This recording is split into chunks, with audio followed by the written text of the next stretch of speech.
Bonjour et bienvenue à cette célébration. Jésus nous présente aujourd'hui un Dieu dont les manières d'agir et de penser sont bien différentes des nôtres. Son amour est gratuit et désintéressé. Sa bonté n'est pas liée à nos mérites et sa générosité est déroutante, comme dans la parabole des ouvriers dans la vigne. Ensemble, rendons grâce à Dieu qui nous invite à travailler à sa vigne. Je vous invite à vous lever.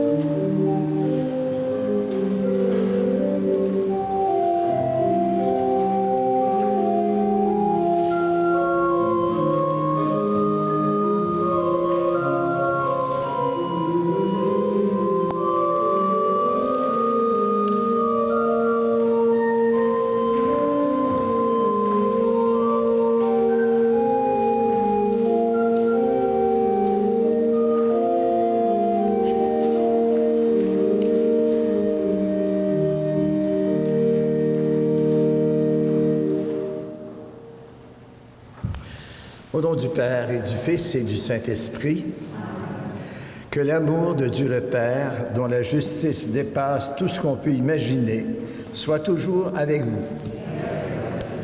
Alors, bonjour à vous tous et cordiale bienvenue.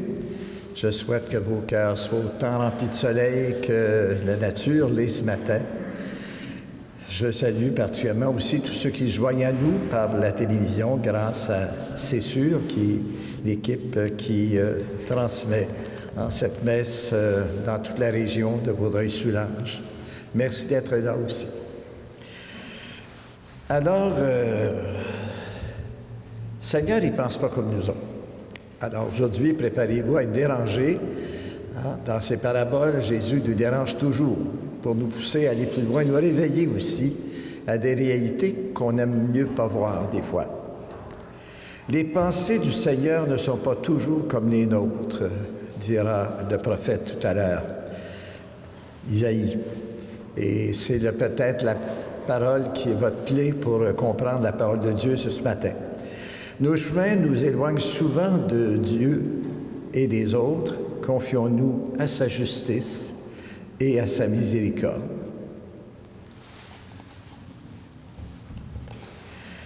Seigneur Jésus, envoyé par le Père pour nous appeler à aimer et à nous donner sans compter, béni sois-tu et prends pitié de nous. Ô Christ venu dans le monde pour annoncer la bonne nouvelle du salut à tous les pécheurs, béni sois-tu et prends pitié de nous. Seigneur, élevé dans la gloire du Père, où tu nous as préparé une place à tes côtés pour l'éternité, béni sois-tu et prends pitié de nous. Que Dieu Tout-Puissant nous fasse miséricorde, qu'il nous pardonne nos péchés et nous conduise tous à la vie éternelle. Pour toutes les bonnes choses de cette semaine, pour les petites et grandes merveilles, pour la beauté du monde et pour les gens qui nous ont fait du bien, rendons gloire à Dieu. Gloire à Dieu.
recueillons-nous et prions ensemble. Seigneur, tu as voulu que toute la loi consiste à t'aimer et à aimer son prochain. Donne-nous de garder tes commandements et de parvenir ainsi à la vie éternelle.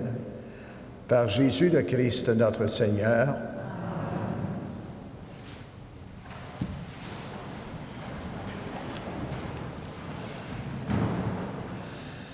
Toute la Bible est une histoire d'amour. Dans la première partie, c'est beaucoup l'humanité qui cherche Dieu. Toutes les religions, d'ailleurs, inspirées par l'Esprit, nous a rappelé le Concile Vatican II. Dans toutes les religions, il y a cette recherche de Dieu, du Dieu vrai, du Dieu aimant. Mais dans le Nouveau Testament, c'est Dieu qui vient à notre rencontre, qui sort pour venir nous chercher. Alors, rappelez-vous la petite parole du début. Mes pensées ne sont pas vos pensées et vos chemins ne sont pas mes chemins. Écoutons Dieu qui nous parle ce matin.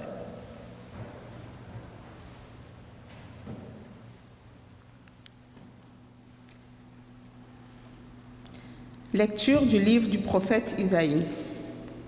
Cherchez le Seigneur tant qu'il se laisse trouver. Invoquez-le tant qu'il est proche. Que le méchant abandonne son chemin et l'homme perfide ses pensées. Qu'il revienne vers le Seigneur qui lui montrera sa miséricorde, vers notre Dieu qui est riche en pardon. Car mes pensées ne sont pas vos pensées, et vos chemins ne sont pas mes chemins, oracle du Seigneur. Autant le ciel est élevé au-dessus de la terre, autant mes chemins sont élevés au-dessus de vos chemins, et mes pensées au-dessus de vos pensées. Parole du Seigneur.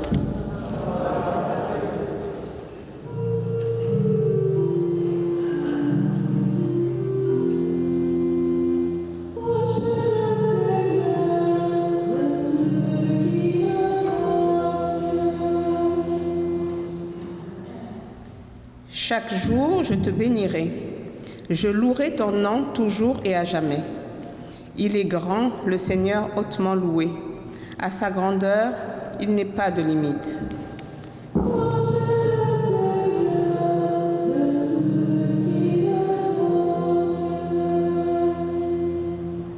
Le Seigneur est tendresse et pitié, lent à la colère et plein d'amour. La bonté du Seigneur est pour tous, sa tendresse pour toutes ses œuvres.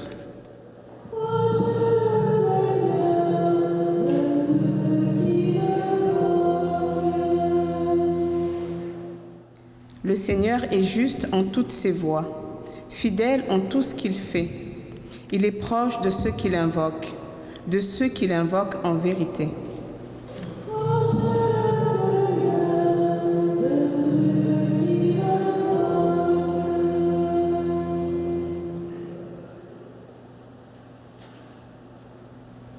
Lecture de la lettre de saint Paul apôtre aux Philippiens. Soit que je vive, soit que je meure, le Christ sera glorifié dans mon corps. En effet, pour moi, vivre c'est le Christ, et mourir est un avantage. Mais si, en vivant en ce monde, j'arrive à faire un travail utile, je ne sais plus comment choisir. Je me sens pris entre les deux. Je désire partir pour être avec le Christ, car c'est bien préférable. Mais à cause de vous, demeurer en ce monde est encore plus nécessaire. Quant à vous, ayez un comportement digne de l'évangile du Christ. Parole du Seigneur.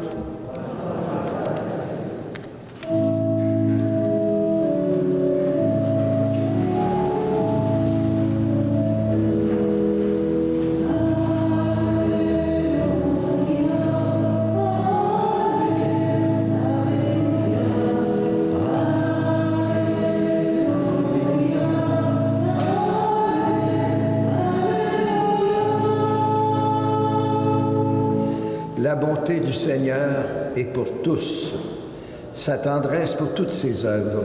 Tous acclameront sa justice.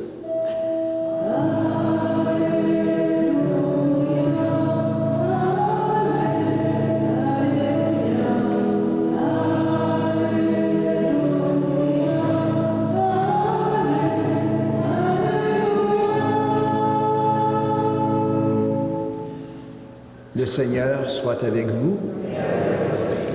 Évangile de Jésus-Christ selon saint Matthieu.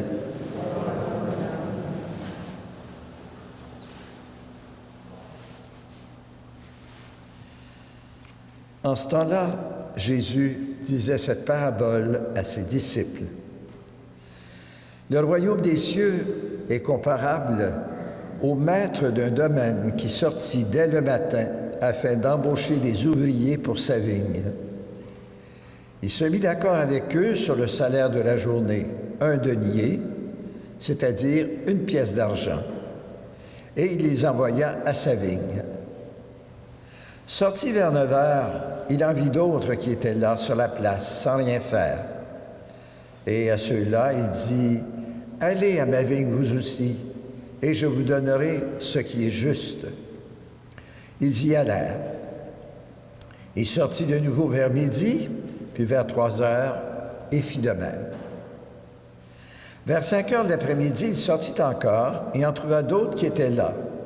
Et il leur dit, « Pourquoi êtes-vous restés là toute la journée sans rien faire? » Ils lui répondirent, « Parce que personne ne nous a embauchés. »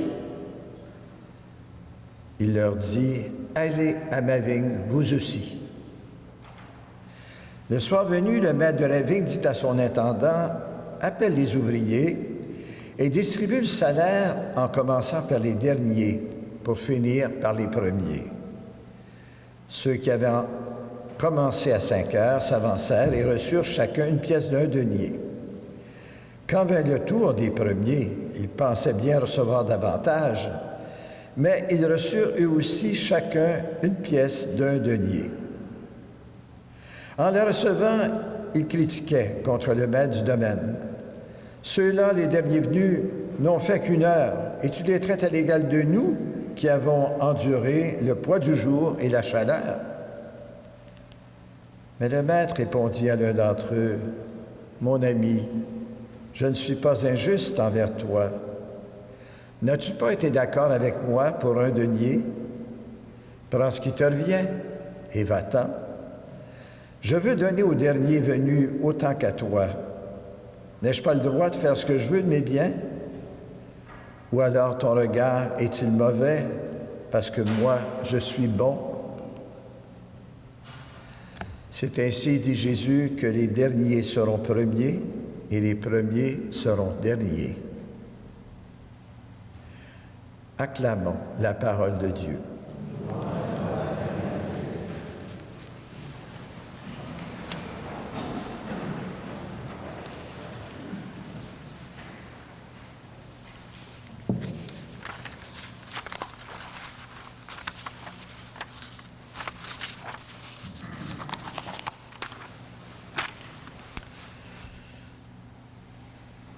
Je vous préviens, ça se peut que ce soit un petit peu plus long que d'habitude. Tellement il y a des richesses dans cet évangile.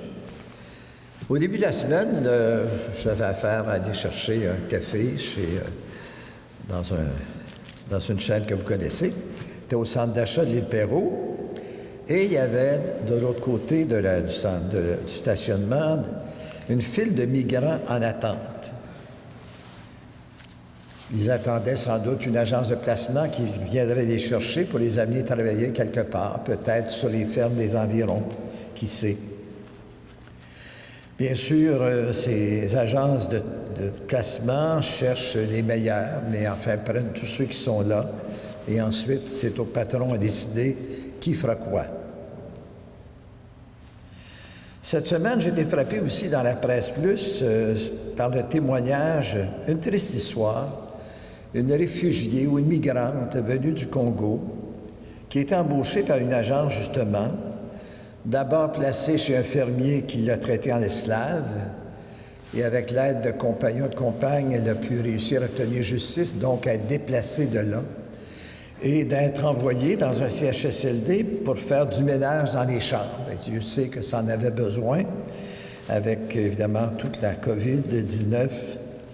Mais elle n'a pas eu droit à être admissible à un statut permanent parce que un statut permanent, c'est ça. Parce qu'elle n'était pas considérée comme soignante. Hein. Pour être soignant, il faut être soit préposé ou être infirmière ou aide infirmière, etc. Cette femme a 2 enfants et elle est menacée d'expulsion éventuellement. Elle n'a pas le droit au privilège des autres. On est dans une société d'excellence, de performance. Société où, selon les titres et les fonctions, vous avez plus ou moins d'importance et vous pouvez regarder de haut les autres ou les regarder d'en bas. C'est une société de vedettes où il faut se vendre au plus offrant. Une société de, excusez le chinois, mais de winners et non pas des losers. Les gagnants sont embauchés, les autres laissés sur le carreau. C'est vrai pour l'emploi, c'est vrai pour l'école, c'est vrai en amour aussi des fois. La parabole de Jésus ce matin, c'est comme un portrait social de la société et de la religion de son temps, de Jésus, mais c'est aussi un portrait de notre société, où on trouve encore plein de gens sur le carreau. Bon, il y a des symboles connus. La vigne, dans la Bible, c'est le peuple de Dieu. Elle peut donner de bons fruits et du bon vin, qui sont le symbole du bonheur que Dieu veut offrir à tout le monde. Mais en pratique, ça semble réservé aux meilleurs, aux plus performants, aux privilégiés, aux gens parfaits, aux premiers choisis. On comprend leur colère en écoutant Jésus. Chez nous, ceux qui aimeraient travailler, mais au salaire minimum ou presque, comment se loger convenablement?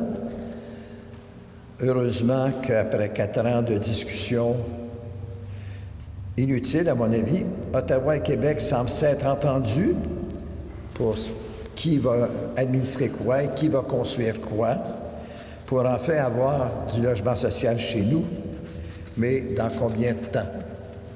On se plaint qu'il manque de travailleurs, mais qu'est-ce qu'on fait pour accueillir des gens qu'on va payer au salaire minimum?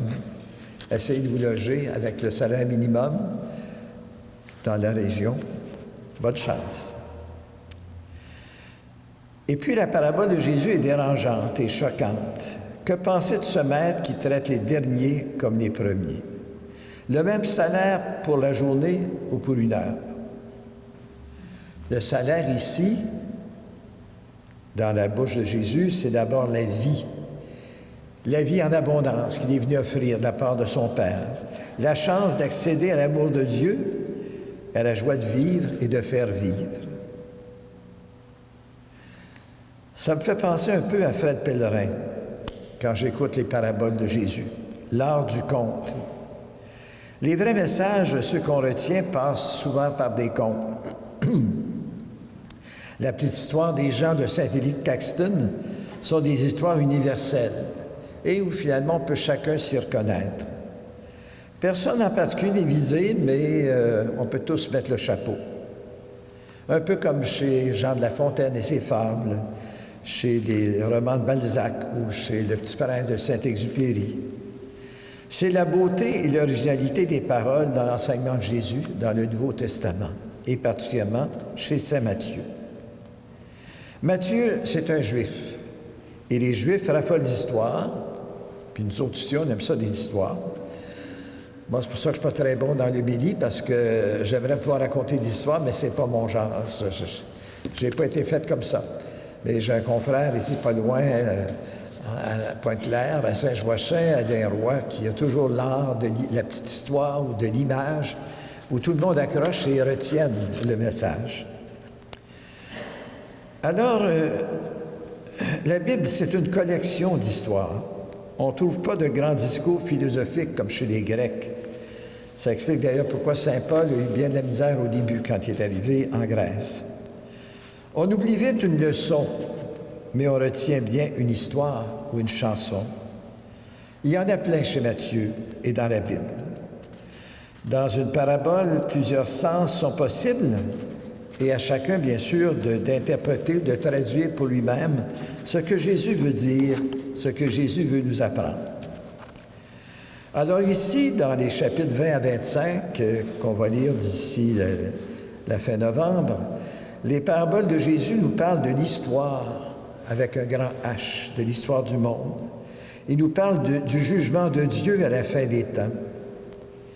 Il explique, entre autres, ici, pourquoi les païens venus à la foi chrétienne ont reçu autant et davantage que les Juifs fidèles et observants, scrupuleux de la loi, et qui se voyaient toujours comme des gagnants. Nous, on est le peuple élu, vous autres, vous êtes comme les petits chiens qui mangent les miettes de la table. C'était comme ça à l'époque de Jésus. Et au fond, ce que Jésus veut nous dire dans la parabole, c'est que les païens ont accès au même héritage, aux mêmes promesses, et davantage puisqu'ils ont le Christ. Mais Jésus veut aussi nous parler du règne de Dieu, le rêve que Dieu a pour notre humanité, une humanité heureuse qu'il souhaite. Dieu a besoin de nous et vient nous chercher.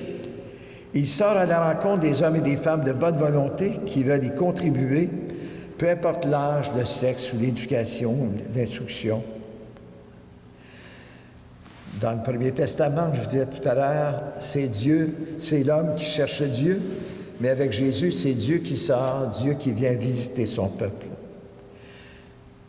Bon, dans la communauté de Matthieu aussi, comme dans celle de Saint-Paul à Corinthe, il y a beaucoup de winners et de gens riches ou de vedettes dans la communauté chrétienne. Et de temps en temps, les évangiles et Saint-Paul leur disent, écoutez, là, on est tous frères et sœurs.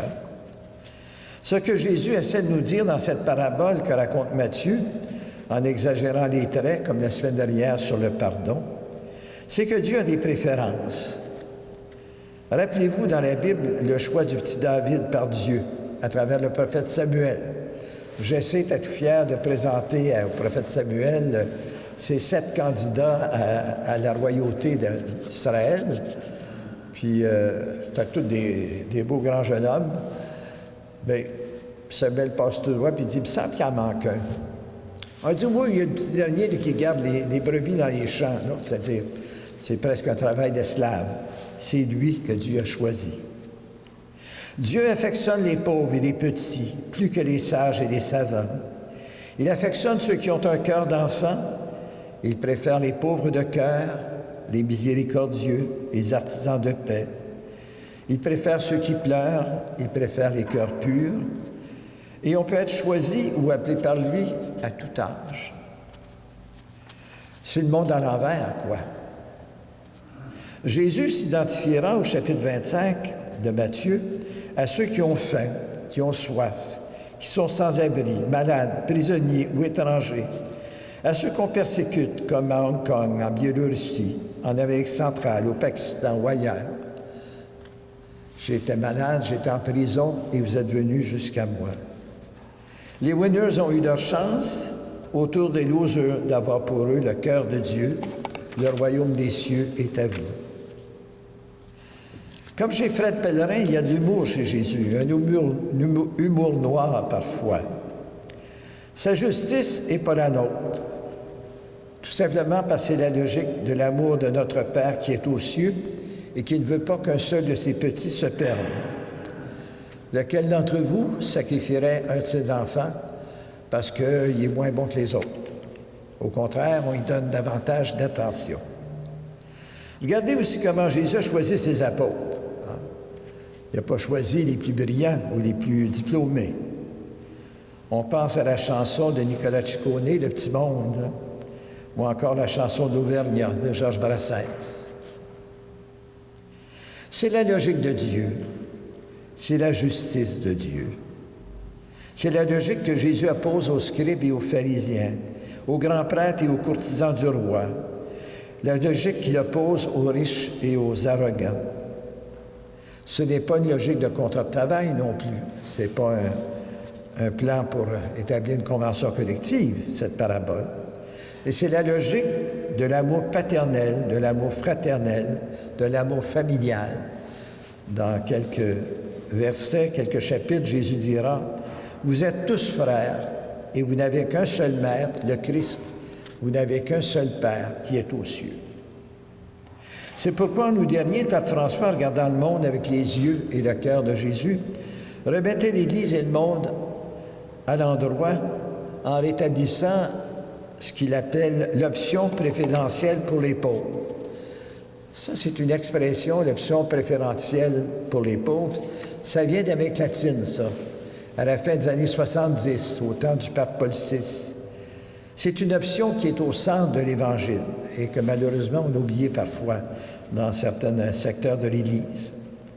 Ce n'est pas une option politique ni idéologique. C'est l'option de la charité de Dieu pour tous ses enfants. Et c'est ainsi que le pape nous appelle à guérir le monde et à soigner les structures sociales malades qui donnent priorité aux riches et aux puissants. Regardez juste la question du vaccin contre la COVID-19. Bien, tous les grands pays sont précipités pour en prendre la majeure partie de tous les vaccins qui se préparent. Que restera-t-il pour les peuples pauvres?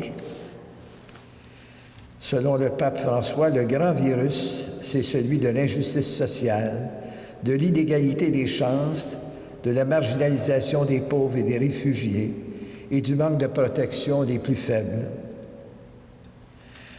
Depuis quelques années, comme dans la parabole de Jésus, notre évêque, Monseigneur Simard, met l'accent sur la nécessité pour nous d'être une Église sorteuse, une Église qui ne reste pas enfermée dans les églises et les messes.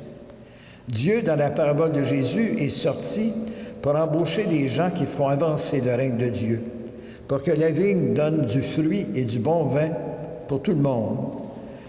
Le bon vin qui est symbole dans la Bible de paix, de joie, d'amour. Dans 3 semaines à peine, le samedi 10 octobre, le pape François avait béatifié un jeune de 16 ans. On pourrait dire que c'est comme le dernier de la parabole. 16 ans, mort d'une leucémie foudroyante. Carlo Acutis, qu'on a surnommé le geek de Jésus, parce que non seulement c'est un jeune sportif et brillant aux études, mais qui est accro au secret de l'informatique et des réseaux sociaux, mais qui était surtout profondément amoureux du Christ et de l'Eucharistie, et il en a fait comme une vocation de se consacrer à travers ses études à faire connaître le Christ et sa mission, son message. On va en parler d'ici quelques semaines. C'est un autre qui a travaillé peu de temps, mais qui a gagné le royaume de Dieu. Amen.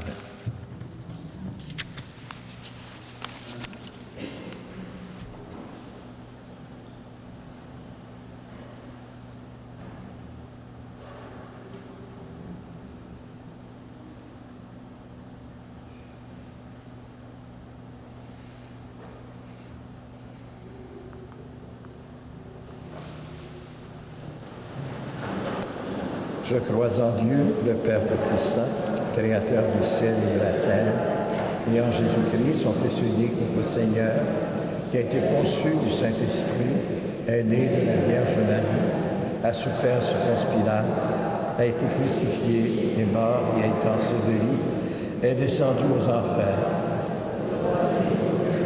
est mort, est monté aux cieux, est assis à la droite de Dieu, le Père Tout-Puissant, d'où il viendra juger les vivants et les morts. Je crois en l'Esprit Saint, à la Sainte Église catholique, à la communion des saints, à la rémission des péchés, à la résurrection de la chair, à la vie éternelle. Amen. Le Seigneur nous appelle à toujours travailler à sa vigne, à bâtir un monde meilleur. Demandons-lui de soutenir nos efforts. Seigneur, que ton amour nous inspire. Pour l'Église, afin qu'elle annonce à temps et à contre-temps la gratuité de l'amour de Dieu pour tous ses enfants, prions le Seigneur. Seigneur, que ton amour nous inspire.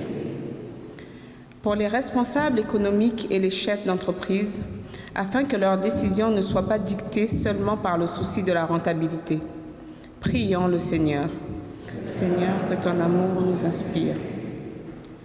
Pour les personnes qui ont besoin de redécouvrir la bonté et la générosité de Dieu, prions le Seigneur. Seigneur, que ton amour nous inspire. Pour nos communautés chrétiennes, afin qu'elles accueillent et fassent de la place aux ouvriers de la dernière heure qui veulent travailler à sa vigne, prions le Seigneur.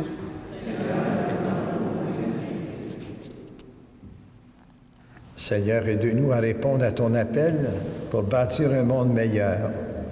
Change nos cœurs pour que nous puissions vivre une vie digne de l'Évangile du Christ. Nous te le demandons par ton Fils, Jésus, notre Seigneur.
La messe de ce matin est offerte en mémoire de Raymond et Marcel Vendette, en mémoire des défunts des familles Leblanc et Sauvé, en mémoire de Bernard Denis, de Yolande Boileau, de Monique Vernier, de Georges Lavigne et en mémoire des défunts de la famille Lamontagne. Avec les parents et les amis, prions ensemble au moment d'offrir le sacrifice de toute l'Église.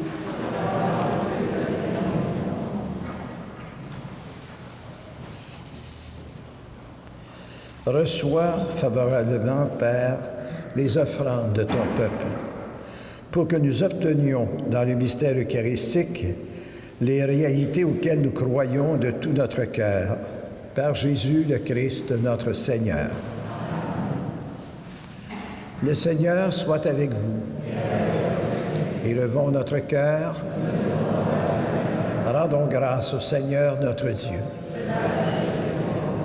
Vraiment, il est juste et bon de te rendre gloire, de t'offrir notre action de grâce toujours et en tout lieu.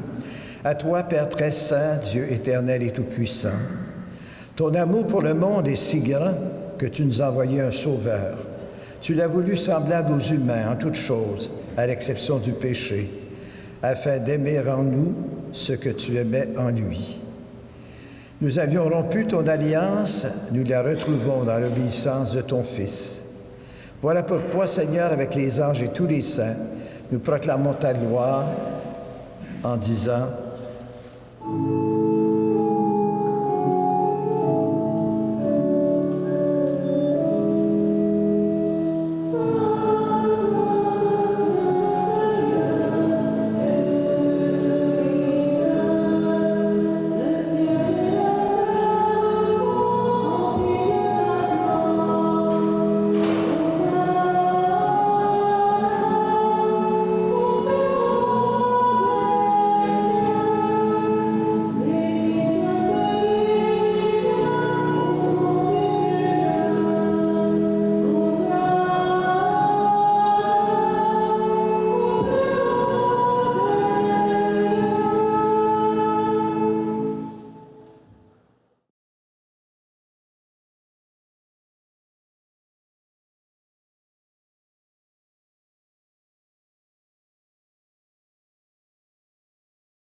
Tu es vraiment saint, Dieu de l'univers, et toute la création proclame ta louange. Car c'est toi qui donnes la vie, c'est toi qui sanctifies toutes choses par ton Fils Jésus-Christ, notre Seigneur, avec la puissance de l'Esprit Saint. Et tu ne cesses de rassembler ton peuple afin que nous te présentions partout dans le monde une offrande pure. C'est pourquoi nous te supplions.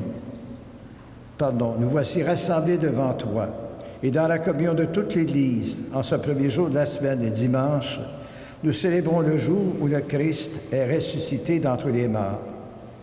Par lui que tu as élevé à ta droite, Dieu notre Père, nous te prions. Viens consacrer toi-même les offrandes que nous apportons. Sanctifie-les par ton Esprit pour qu'elles deviennent le corps et le sang de ton Fils, Jésus-Christ, notre Seigneur, qui nous a dit de célébrer ce mystère.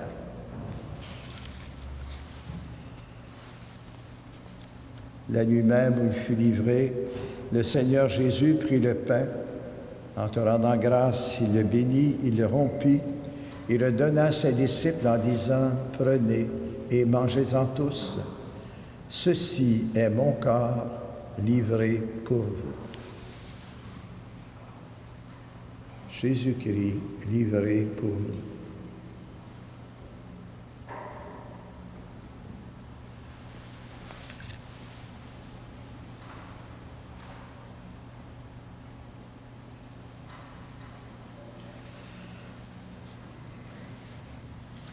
De même, à la fin du repas, Jésus prit la coupe de vin.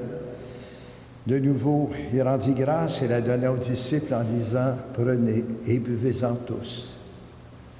Car ceci est la coupe de mon sang, le sang de l'alliance nouvelle et éternelle, qui sera versé pour vous et pour la multitude en rémission des péchés. Vous ferez cela en mémoire de moi. »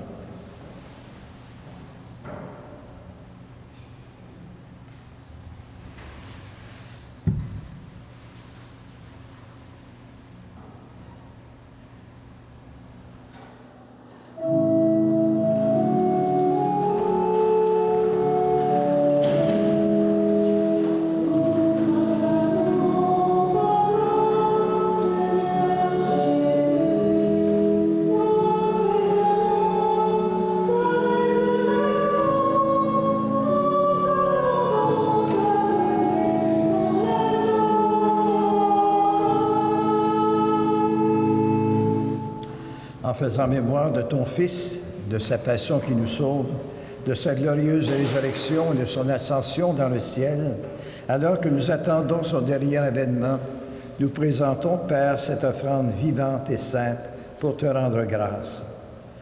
Regarde, Père, le sacrifice de ton Église et daigne reconnaître celui de ton Fils qui nous a rétablis dans ton alliance. Quand nous serons nourris de son corps et de son sang et remplis de l'Esprit Saint, accorde-nous d'être un seul corps et un seul esprit dans le Christ. Que l'Esprit Saint fasse de nous une éternelle offrande à ta gloire pour que nous obtenions un jour les biens du monde à venir, auprès de la Vierge Marie, la bienheureuse Mère de Dieu, avec Saint Joseph, son époux, avec les apôtres, les martyrs, Saint Pierre, Saint Michel, Mère Marianne et tous les saints qui ne cessent d'intercéder pour nous.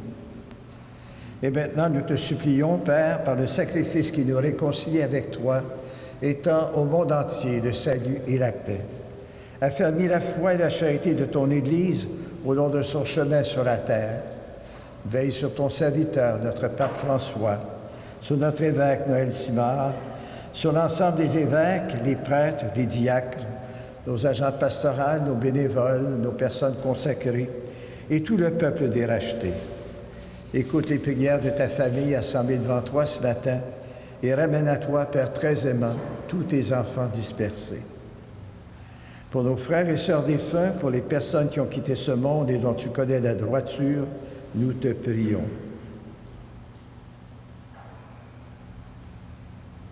Reçois-les dans ton royaume, nous espérons te combler de ta gloire tous ensemble et pour l'éternité. Par le Christ notre Seigneur, par qui tu donnes au monde toute grâce et tout bien.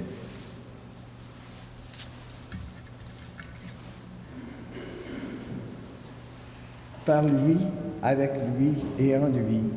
À toi, Dieu le Père Tout-Puissant, dans l'unité du Saint-Esprit, tout honneur et toute gloire pour les siècles des siècles.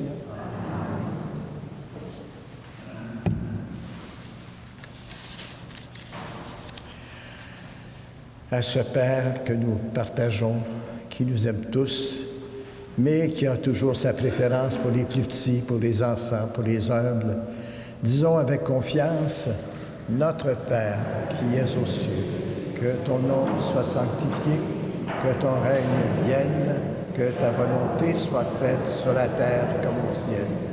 Donne-nous aujourd'hui notre pain de ce jour. Pardonne-nous nos offenses comme nous pardonnons aussi à ceux qui nous ont offensés. Et ne nous laisse pas entrer en tentation, mais délivre-nous du mal. Car c'est à toi qu'appartiennent le règne, la puissance et la gloire pour les siècles des siècles. Seigneur Jésus-Christ, tu as dit à tes apôtres, « Je vous laisse la paix, c'est ma paix que je vous donne.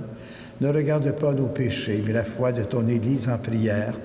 Et pour que ta volonté s'accomplisse, donne-nous toujours cette paix et conduis-nous vers l'unité parfaite, toi qui règnes pour les siècles des siècles. Que la paix du Seigneur soit toujours avec vous. » On le fait par des regards ou des gestes.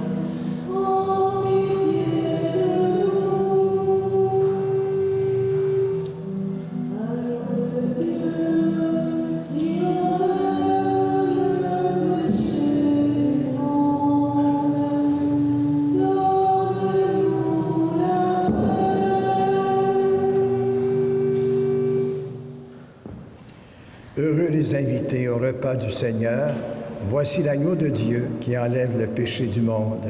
Seigneur, je ne suis pas digne de te recevoir, mais dis seulement une parole et je serai guéri.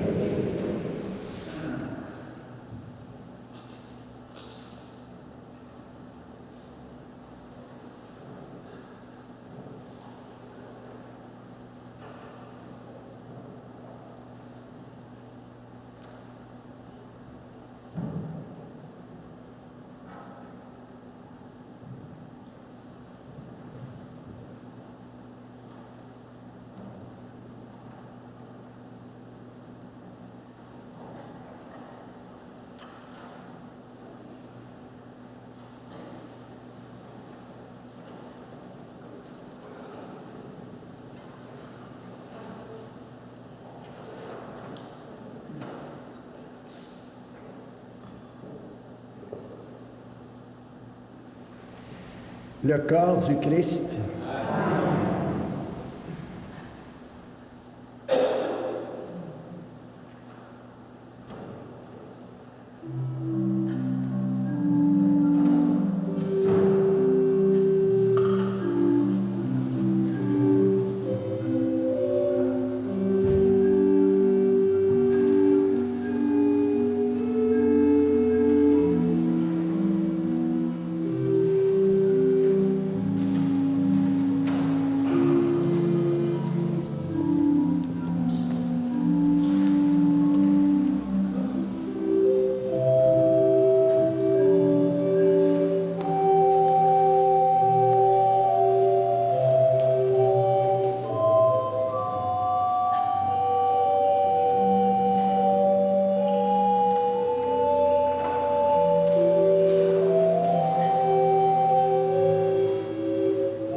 Nous recommandons prière Mme Dolores Grenier, 95 ans, veuve de Florimond Piché, et dont les funérailles auront lieu le 25 septembre à 11h à Saint-Lazare.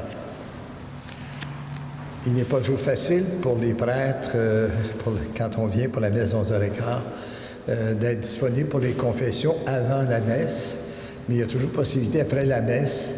Et vous savez que si vous avez l'intention ferme de vous confesser, vous pouvez vous approcher de la communion sans difficulté.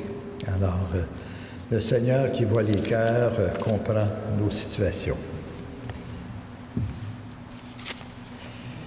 Je rappelle, pour ceux qui nous écoutent à la télévision ou ici directement, que l'émission Une fenêtre sur ma foi, qui est la présentation de la messe du dimanche, est diffusée sur Ma TV, au canal 9 de Vidéotron, le lundi à 17h, le mardi à 9h, le mercredi à 12h30, et sur Cogeco 555 HD, c'est le lundi 8h30, mercredi 8h30 et vendredi 10h, ainsi que samedi 10h.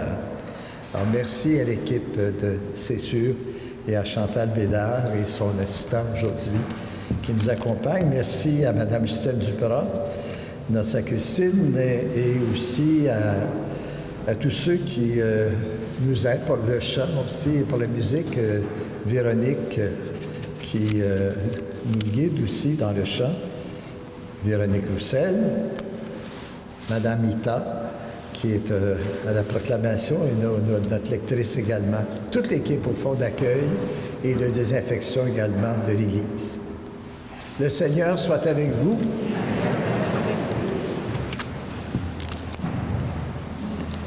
Je vais terminer par la prière finale. Seigneur notre Dieu, tes pensées ne sont pas nos pensées, et ta manière d'agir nous surprend. Toi qui es riche en pardon, ouvre nos cœurs à toutes les personnes qui vivent autrement que nous leur foi en toi. Par ton esprit, fais l'unité de ton peuple et aide-nous à mener une vie digne de l'Évangile du Christ, toi qui es vivant avec toi et le Saint-Esprit, maintenant et pour les siècles des siècles. Le Seigneur soit avec vous. Que Dieu Tout-Puissant vous bénisse et veille sur vous, le Père, le Fils et le Saint-Esprit.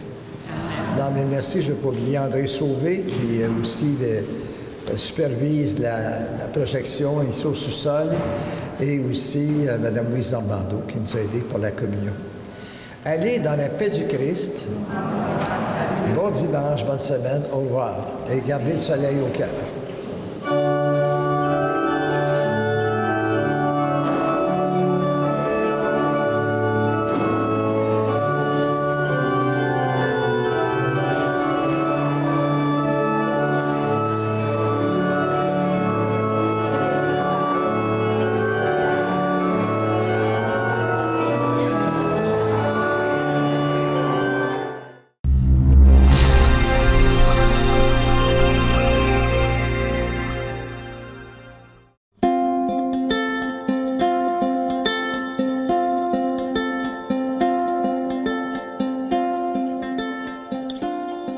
Je voudrais vous inviter aujourd'hui à cette vaste exposition que nous allons vous présenter ici même à l'Église Sainte-Trinité à compter du samedi 3 octobre et ce jusqu'au 1er novembre prochain.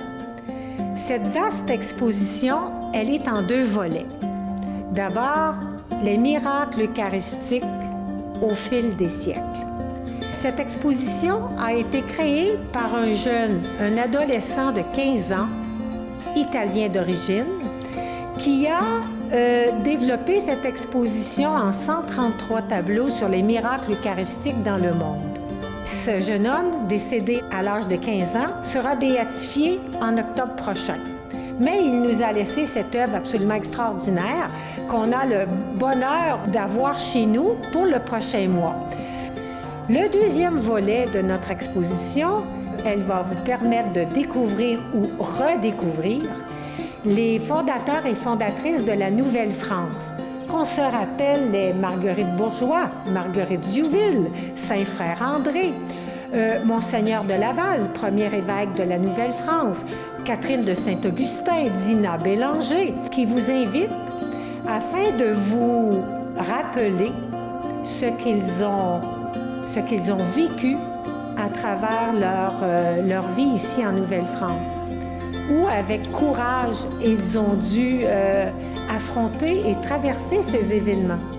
Alors, cette exposition se veut aussi une exposition sur l'espérance. Sur l'espérance à partir de tous ces hommes et ces femmes que vous aurez l'occasion de rencontrer en venant à l'exposition et de mieux connaître également. Mais également pour qu'à notre tour, nourris de l'Eucharistie, de la parole de Dieu, de notre foi, nous soyons à notre tour des missionnaires dans notre région, dans notre milieu, par notre implication, par nos initiatives.